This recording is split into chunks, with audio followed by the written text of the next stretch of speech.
ಹೇಳ್ಕೊಂಡು ನಡವಾಳ ಗೋವಿಂದ ಗೋವಿಂದ ಅನ್ಕೋತ ಹೋಗಿವಿ. ದರ್ಶನ್ ಯಾರಿಗೆ ಟಿಕೆಟ್ ಆಗಿತ್ತಲ್ಲ ಅವ್ರು ಮುಂಜಾನೆ ಪಟಕನ ಹಿಂಗಾಶ್ ಒಂದ್ ಉಂಡಿ ಹಿಡ್ಕೊಂಡು ನಮ್ಮ ಎದುರಿಗೆ ಬಂದ್ರ ಇಟ್ಕೋ. ನಮ್ಗೇನ್ ಅನಸ್ತದ, ನಾ ಎಷ್ಟ್ ಹೇಳಿದೀವಿ ಮಾರಾಯ್, ಬ್ಯಾಡ ಅಂದ್ರು ಕೇಳಿಲ್ಲ, ಕರ್ಕೊಂಡ್ ಬಂದ್ಬಿಟ್ಟ. ನಮ್ಗೆ ವೆಂಕಪ್ಪ ಕಾಣ್ತಾನೆ ಇಲ್ಲ ಅಂತ ಅನ್ಕೊಂಡ್ರೆ ತಿಟ್ಕೋರಿ. ಆದ್ರೂ 8 ತಾಸು ಒದ್ದಾಡ್ಕೋತ ದಬ್ಕೋತ ಬಂದು ವೆಂಕಪ್ಪರ ಮುಂದ್ ಬಂದ್ ನಿಂತ ತಿಟ್ಕೋರಿ. ನಮ್ಗೆ ಎಷ್ಟು ಆನಂದ ಅನಿಸ್ತದ. 8 ತಾಸು ಅಲ್ಲಿ ಏನ್ ಕಾಯ್ಕೊಂಡು ಕೂತೇವಲ್ಲ, ಒಂದ್ ಕ್ಷಣದೊಳಗೆ ವೆಂಕಪ್ಪನ ನೋಡಿದ್ಕೊಂಡು ಎಲ್ಲಾ ಮರ್ತ್ ಬಿಡ್ತೇವೆ ನಾವು, ಎಲ್ಲಾ ಮರ್ತ್ ಬಿಡ್ತೇವೆ. ಆಮೇಲೆ ಅವ್ನು ಹೊರಗೆ ಬಂದ್ಮೇಲೆ ಅವ್ಗೇನ್ ಅನ್ಸ್ಕೊಟ್ಟಿರ್ತೇವೆ, 8 ತಾಸೇನಿಂದ ಬೈದಿರ್ತೇವಲ್ಲ ಅವ್ನು, ಬ್ಯಾಡ ಅಂದ್ರೆ ಕರ್ಕೊಂಡ್ ಬಂದಿ ನೋಡ್ಕೊ, ಇಲ್ಲಿ ಮಂದಿ ನೋಡಿಲ್ಲ ಎಷ್ಟು ಜನ ಇದ್ದಾರೆ ಅಂದಿರ್ತೇವಲ್ಲ. ಆದ್ರೆ ಅವಾಗ ಅವ್ಗೇನ್ ಅನ್ಸ್ತೇವೆ, ನೀ ಕರದಿ ಅಂತ ವೆಂಕಪ್ಪ ಕಂಡು ನೋಡ್ಬಾರ, ನೀ ಕರದಿ ಅಂತ ನನ್ ಕಂಡು. ಇಲ್ಲಾಂದ್ರ ಅದ ಮನ್ಯಾಗ ಅಲ್ಲೇ ಒದ್ದಾಡ್ತಿದ್ದೆ ನೋಡ್ ನಾನು. 8 ತಾಸಿನ ಹಿಂದ್ ಅವಂಗ ಹಂಗ್ ಬೈದ್ವಿ, ಈಗ ವೆಂಕಪ್ಪ ಕಂಡ್ಕೊಳ್ ಕೈಯಾಗ ಉಂಡಿ ಹಿಡ್ಕೊಂಡ್ ಕಳೆ ಎಲ್ಲ ನಿಂದ ಪುಣ್ಯ.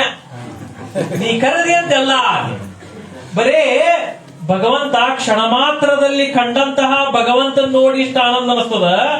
ಅಖಿಲಾಂಡ ಕೋಟಿ ಬ್ರಹ್ಮಾಂಡ ನಾಯಕ ದೇವದೇವೋತ್ತಮ ಪೂರ್ಣ ಬ್ರಹ್ಮ ಅವತಾರ ಅಷ್ಟವರ್ಷಾತ್ಮಕರಾಗಿ ಪ್ರಕಟ ಆದಂತಹ ಭಗವಂತ ಸಾವಿತ್ರಿಬಾಯಿ ತೊಡಿ ಮೇಲೆ ಕುಡ್ಸ್ಕೊಂಡು ಆಕಿ ಕಲಸಕೃತಿ ನಿಂತ್ಲಿಕ್ಕತ್ರ ಎದುರಿಗಿದ್ದವ್ರ ಕಲ್ಪನಾ ಎಷ್ಟು ಸುಂದರ ಆಗಿರ್ಬೋದು, ಎದುರಿಗಿದ್ದವ್ರ ಪ್ರೇಮ ಎಷ್ಟು ಉಕ್ಕಿ ಹರಿದಿರ್ಬೋದು. ಆ ಸಾವಿತ್ರಿಬಾಯಿ ಕಣ್ಣೀರ್ ಹಾಕೋತ್ ಹೇಳಿಕತ್ತಾಳ, ಅಪ್ಪ ನೀ ಎಷ್ಟು ಸುಂದರ ಇದ್ದಿ, ಎಷ್ಟು ಪ್ರೇಮ್ ಮಾಡ್ಲಿಕತಿ, ಎಷ್ಟು ಅಂತಃಕರಣ ಮಾಡ್ಲಿಕತಿ,